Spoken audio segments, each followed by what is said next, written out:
Welcome to Module 6. This is Overcoming Gridlock and Building Trust. Now this is going to be two videos. The first one that you're listening to right now is going to be on how to move past gridlock and conflict, and the second video will be on building trust. Now both are considered part of the second pillar of expressing yourself with integrity. Now before we get into that, I just want to do a quick review of last week. Last week was Module 5 when we went over some basics of communication and the building blocks of integrity. We looked at the top 13 communication skills, skills that if you can master, you'll definitely be able to limit the negativity in your relationship and pave the way for positivity. And the building blocks of integrity are really where the positivity comes in, where we can start to bring that ratio to 5 to 1 or higher. I also had you do some exercises that could hopefully put some of this into practice. I hope you had some success with that. Let me know if you didn't and if you have any questions. Now, this week we're going to build on these because one thing you may have found in doing the exercises for Module 5 is that when we're trying to communicate and using these how-tos, there's things that get in the way. And one of the biggest factors that gets in the way that keeps us staying stuck in a relationship and feeling like unresolved issues are just being swept under the rug and draining good energy out of our relationship are the age-old arguments that keep playing out that we never seem to solve. So even if we use our best skills and we use healthy complaining and we avoid blame, we might still come to stalemates in really important topics and not be sure how we can move past that. So we're going to address that today in Overcoming Gridlock. And one of the other things that comes up too is, the issue of resentments that have built. Now, if you've been in a long-term relationship and you're really struggling, you may have years and years of accumulated resentment about these gridlocks, or there might have been transgressions or betrayals in the relationship that you haven't really forgiven, and that's getting in the way too of being able to use these communication skills and the building blocks of integrity. So we're going to look at these two problem areas. And then that will round out the second pillar of healthy, authentic relationships. So what is gridlock? Gridlock is a complete lack of movement or progress, resulting in backup or stagnation. It's also a point in a dispute at which no agreement can be reached. It's a deadlock. Some people call it deadlock. And it happens when you have dreams for your life that are not being addressed or being respected by each other. So chances are, we've already looked at life dreams in Module 1 and then also as one of the building blocks of integrity in Module 5, you've had a chance to think about what yours are. And if you think about what those are, chances are there is some underlying unmet life dream that is contributing to the major gridlock issues that you're having with your partner. So the task in this module is to make the connection between these really hard ongoing stalemates and the deeper hopes for your life that are being thwarted. And I'm just going to give an example here of how a gridlock issue can get in the way. Brenda and John are my example couple here. They grew up, both of them actually had a lot of financial stress growing up. With Brenda, they never had a lot of money, and it was a source of a lot of fighting throughout her childhood. Her parents were arguing about money constantly. So she associates financial security with emotional safety. And her life dream is to have a comfortable retirement and savings. She has just had this association that if you don't have that, there's going to be drama and conflict and anxiety. So her life dream is to be able to be very comfortable in her retirement, and she wants a certain percentage of their paycheck to go towards that each month. Now John, on the other hand, he wants to travel and experience things in life and really wants to avoid the sameness. Now, in his family, they just weren't able to travel. They were really limited geographically in a small town because they didn't have a lot of money. He hasn't seen much of the world, has hardly even seen much of his own country. So his life dream is to see the world, and he wants to put a certain amount of their paychecks into a travel fund. And this is something they've just never been able to agree on. Even though they've communicated respectfully, they're still not feeling like they're getting what they want, and this is causing resentment. So how to move past gridlock? I'm going to go over two different things here. The first is the 7 questions, and these come from Gay and Katie Hendricks in their book called Conscious Loving. And the second way is called From Gridlock to Dialogue, and this comes from Dr. John Gottman. Now I'm just going to go through these one at a time, and you'll have a chance to practice that this week. So the 7 questions, the first one is, how do I feel?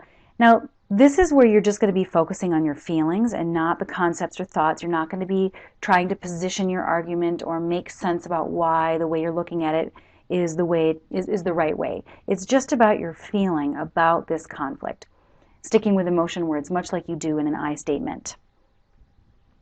The second question is, what do I want? And that's kind of thinking about the life dream. What is the hope? What is the wish?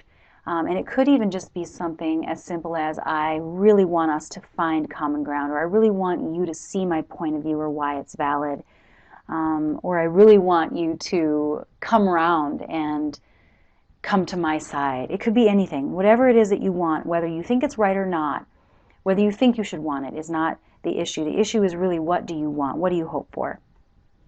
The next question is, how is the past coloring my present? So for example, let's look at Larry and Barbara. Now Larry is afraid of his wife's anger because his mother used to use anger to manipulate the family when he was growing up. So this is coloring his ability to see Barbara's anger in a neutral light, and he's getting wired into that past experience with his mother.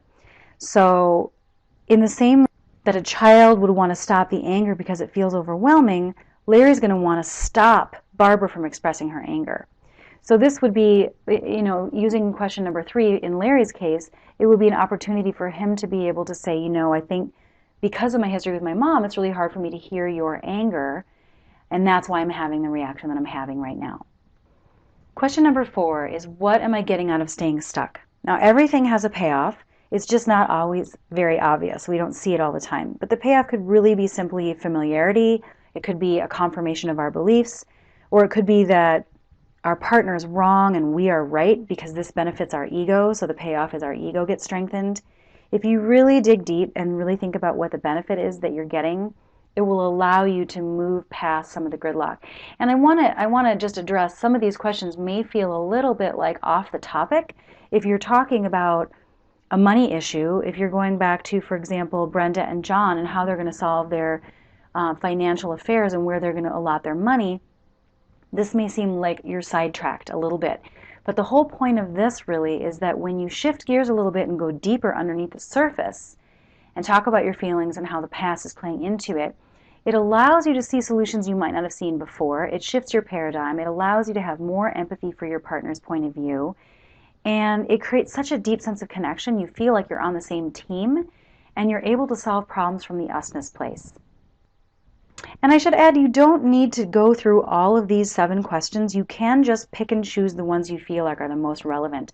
I suggest practicing the 7 just to kind of, get in the habit of digging deep around these specific questions. But if you find that 1 or 2 of them are really pertinent and will allow you to get to that usness place, or that getting on the same team, that's really all it's going to take, and that's fine too. But question number 5, we've got 3 left. What do I need to say? So this is really going into deeper truths. I mean, is there something you haven't ever said to your partner that you need to say? For example, sometimes I wish I hadn't gotten married, or I wonder what it would be like if I hadn't had to compromise on certain things. Or sometimes I'm attracted to somebody else. We're programmed to hold the truth inside of ourselves, and in order to prevent our partner's reaction. We might be afraid of them getting upset with us, and so we keep it to ourselves. This is a great opportunity to be able to bring things out that you haven't ever said before. Number 6 is, what agreements have I broken? Is there anything you need to either own or acknowledge that both of you are aware of, or maybe anything that you need to cop to that your partner doesn't know? And finally, number 7, how can I be of service? In this one, you're really looking at yourself as a producer, not a consumer of love and positive energy. This is where the investment into your joint emotional bank account really comes into play, and it will allow for more generosity in the problem-solving process. So even if you went through these 7 questions and you were really choosing to pick on maybe 3 or 4 or 1 or 2, it doesn't even matter. I would recommend having this be one of them, because this is the one that's going to pave the way for connection, positivity, and really getting into the 5-to-1 ratio.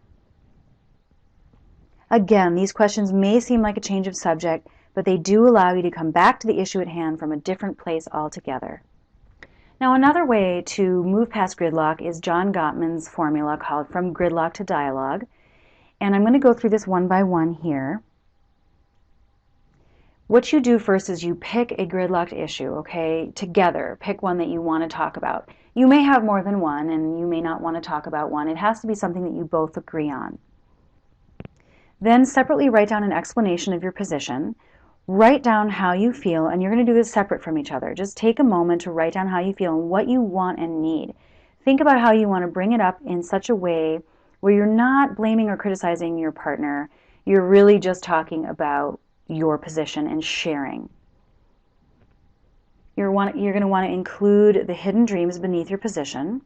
So why is this issue so important to you? Is there anything in your past or your childhood that explains why you feel so strongly? And what is the deeper meaning of this issue for you?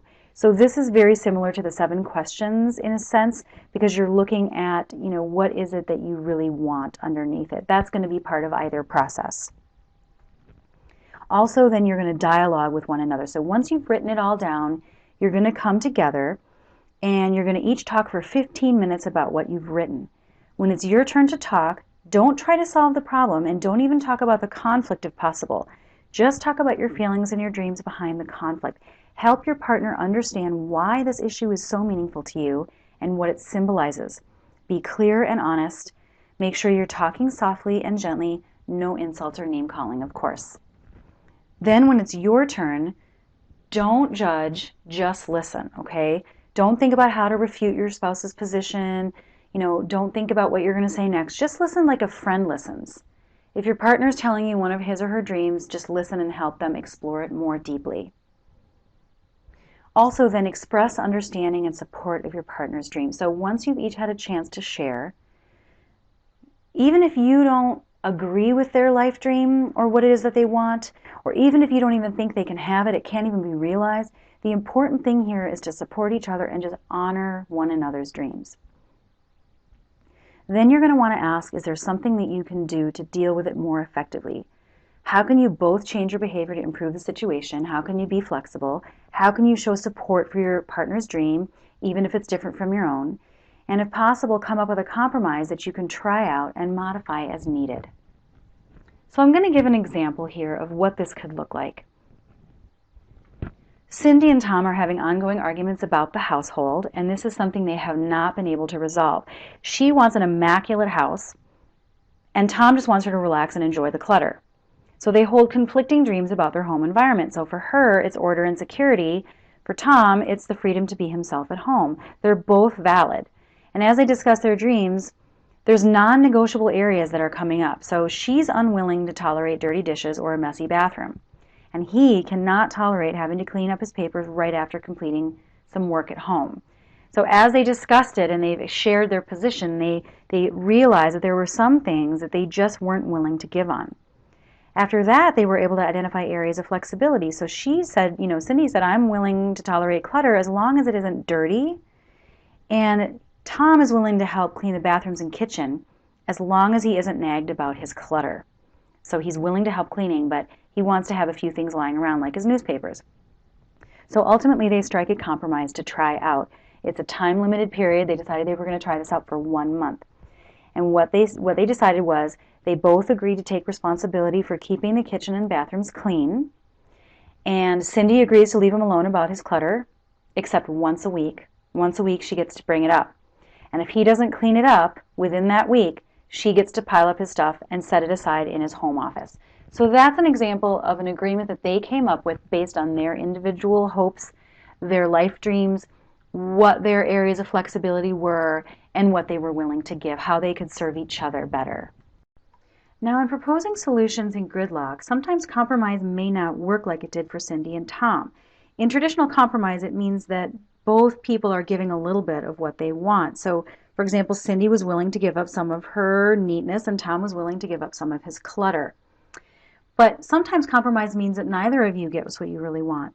For example, let's say you really want to live in the city and your partner has always wanted to live in the country. So you choose the suburbs. You live in the suburbs. Well, in that case, nobody really gets what they want. So in a situation like that, it might be better to just take turns so one person can get their way for an allotted period of time and vice versa.